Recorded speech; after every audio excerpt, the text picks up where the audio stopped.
수 있는 선에서 샀기 때문에 그런 전제가 있기 때문에 가능한 것 같아요.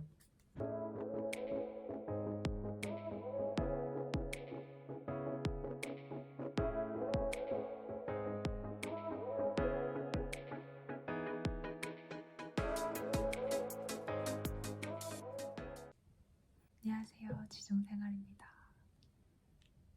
메리 크리스마스. 오늘은 어떤 이야기를 할 거냐면 집을 사고 나서 제가 후회하는 점들, 그런 것들에 대한 이야기를 해보고 공통적으로 나온 질문들이 좀 있었어요. 그래서 여러분들이 좀 궁금해하시는 질문에 대해 좀 답변을 하는 영상을 만들어 보려고 합니다. 집을 사고 나서 배운 것도 너무 많고 집을 산 사람한테 이게 어떤지 의견을 들어보는 것도 도움이 될 것 같아서 한번 제 생각을 좀 가져와 봤어요. 결론만 말씀드리면 솔직히 없어요. 솔직히 집 사고 내가 후회하는 게 있나? 생각을 해보면은 후회하는 건 없는 것 같아요. 그러니까 내가 아쉬운 점은 있어도 그 과정에서 아쉬운 점이 있었어도 내가 집 산 것 자체에 대한 후회는 없어요. 그 이유는 저는 좀 집을 계획을 하고 좀 준비를 하면서 좀 샀고 제 여건으로 살 수 있는 집 중에서 그래도 좀 좋은 집을 좋은 가격에 그리고 감당할 수 있는 선에서 샀기 때문에 그런 전제가 있기 때문에 가능한 것 같아요.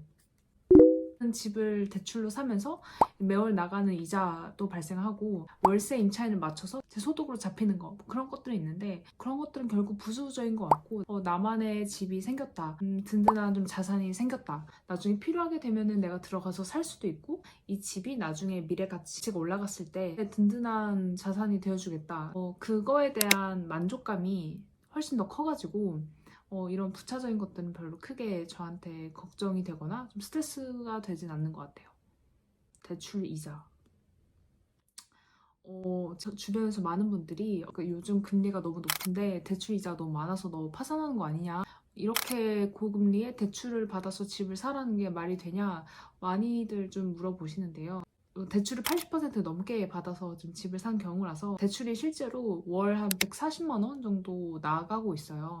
근데 이거는 월세 임차인을 맞춰서 그 이자를 충당을 하고 있고 설령 제가 만약에 월세 임차인을 못 맞춰서 내가 대출 이자를 다 내야 된다면 어떨까? 이런 상황도 저는 고려를 했을 때 이 정도는 내가 감당할 수 있겠다 판단을 하고 좀 집을 샀기 때문에 또 요새 금리가 높아지면서 정부가 안심전환 대출이라는 상품을 지금 대대적으로 시행을 하고 있어요. 그 기존의 비싼 대출을 4%의 낮은 저금리로 대환 갈아타게끔 도와주겠다는 정책인데 현재 은행 금리가 아무리 높게 올라가도 대출 이자가 무한정으로 높아지지 않을 거고 안심전환 대출 정책을 이용할 거기 때문에 그런 부분에서는 걱정되는 게 없습니다.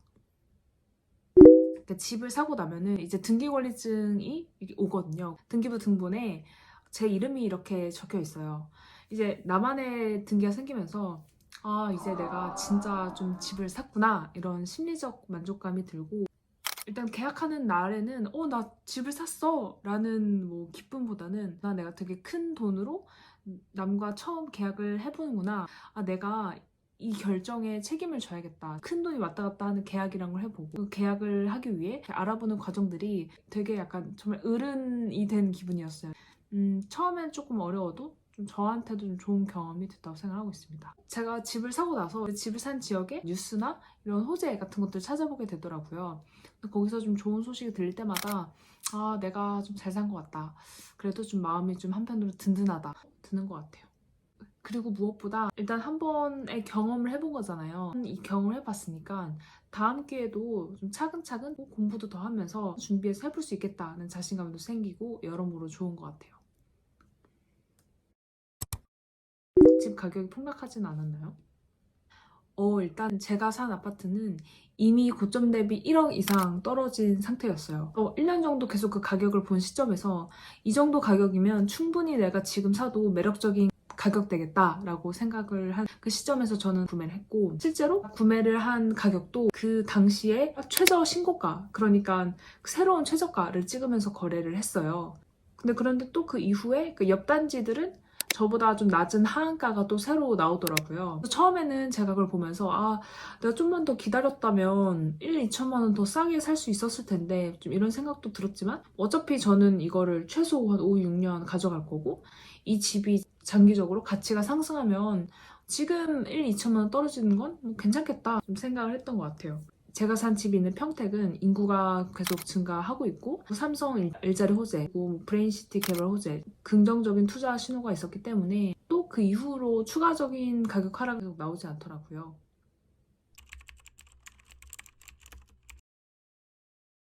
집을 사야겠다고 생각한 거는 1년이 훨씬 넘었었어요. 정작 제가 집을 쉽게 못 샀던 이유는 중간에 그 부동산 시장이나 좀 정책들이 바뀌면서 저에게 유리한 방법들이 계속 바뀌었기 때문인데요. 2021년도에는 거의 진짜 전국 모든 부동산이 이렇게 폭등할 때였잖아요.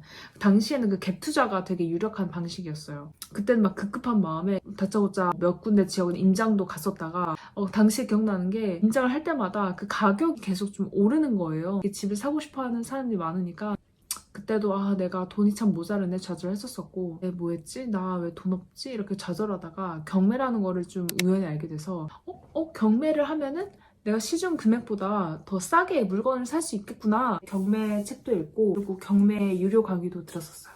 그래 내가 가진 돈이 많지 않으니까 경매로 빌라를 낙찰받아서 임차인을 맞춰야겠다. 방향을 잡던 찰나에 정부가 바뀌고 경제 상황이 좀 안 좋아지면서 부동산 정책들이 하나씩 완화가 되고 저 같은 무주택자를 위한 혜택이 정말 많이 나오더라고요.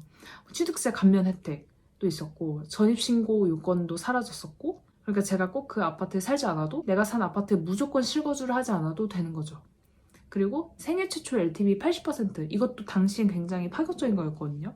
또 제가 산 지역인 평택은 규제 지역에서 해제되었어요. 여러모로 지금이 사기가 가장 좀 좋은 시절인 것 같다 생각을 해서 집을 사게 되었습니다.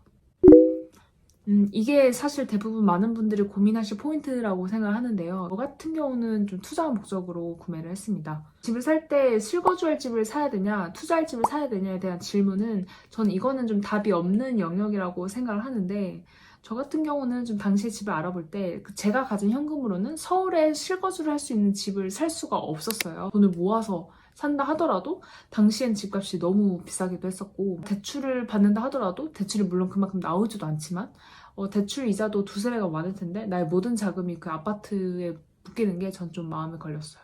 그래서 내가 실거주하지 않더라도 장기적으로 우상향할 집을 찾았고 그래서 그게 바로 평택이었습니다. 실제로 제가 고민을 한 부분이기도 한데 한 2년 전에 친한 대리님이 저한테 좀 추천을 해주신 게 있었어요. 당시 제가 그 부동산에 아예 관심이 없었을 때였는데 지금 내가 집을 사면은 당장 결혼할 때 쓸 돈이 없다 못한다 라고 했었거든요. 그때 만약에 대리님 말 듣고 집을 샀으면 거의 한 2억이 넘게 돈을 벌었겠더라고요. 그러다가 시간이 지나면서 내가 결혼이라는 거를 할 수 있을까? 결혼을 하게 될까? 이건 너무 불확실한 영역이다 생각이 들게 되었고 그런 불확실한 것 때문에 당장 눈앞에 할 수 있는 거를 놓치면서 하고 싶진 않다. 재테크를 하는 게 한 번으로 끝날 것도 아니고 평생 가져가야 할 내 친구 같은 건데 차라리 내가 뭐 재테크나 이런 투자를 하면서 내가 더 많은 돈을 번 상태였으면 좋겠다 이렇게 생각을 했던 것 같아요. 그냥 공부하는 거랑 내가 직접 내 돈이 들어가서 부동산 사는 거랑은 완전 다르잖아요. 실행을 안 하고 그냥 공부를 하는 상태에서 끝나니까 배운 것도 좀 휘발되고 어떻게든 좀 시작을 해야겠다 좀 생각을 했던 것 같아요. 확실히 집을 사고 나니까 내가 산 지역의 뉴스도 계속 보게 되고 부동산에 계속 관심을 가지면서 가격도 관찰하게 되고 이게 이제 첫 번째 주택을 샀잖아요. 지금은 부동산 시장을 좀 지켜봐야 되는 시기지만 내가 이제 첫 번째 주택을 샀으니 이제 앞으로 계속 또 공부하고 뭐 임장도 다니면서 본격적으로 관심을 가지고 움직이게 된 게 되게 좋은 장점인 것 같아요. 또 내가 직접 해보면서 피부로 느끼게 되니까 알게 되는 것도 많아지고 관심사가 되게 확장되더라고요. 장기적으로는 제 자산을 불리는 일이지만 단기적으로는 제가 부동산이나 투자, 재테크에 더 경험과 시간을 투자하게 되는 계기가 되었던 것 같아요.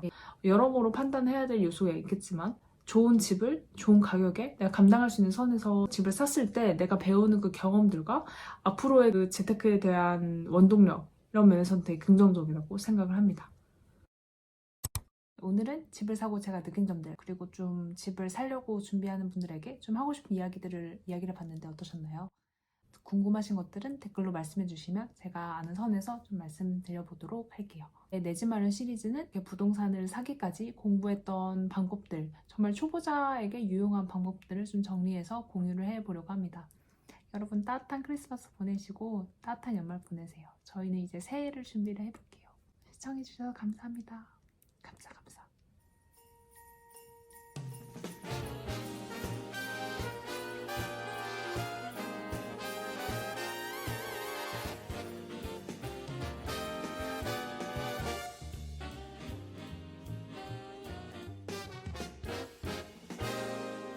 Christmas is coming, the snowflakes will be falling. It's the most wonderful